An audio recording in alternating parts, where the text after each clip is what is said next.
Kenya elwet joma thin mondo water piny kucha kuma jo piny nitie mondo jo Kenya oyud haki margi mar kiuchumi gibed gi pesa e ofuko.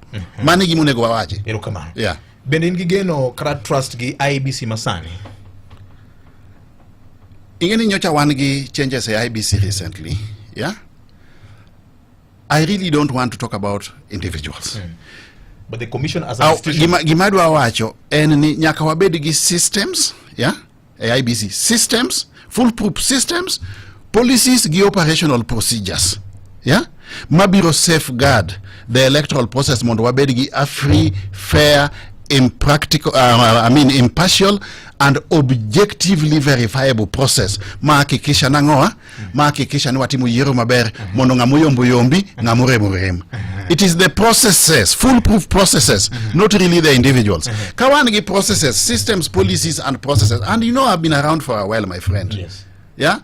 And I'm a student, not just a student of change, but a practitioner of change. Can it tier systems, policies and processes maber ma foolproof? Ibo kajo manitiye within the organization chuno gini nyaka gi conform. Iwinja? Either you align or you ship out. Yeah? Mane kamunego wachakie. To ka processes go gi systems go honge kati lock mna ji day in day out. Yeah? Chalreto romre. Yeah. Okay. It will be as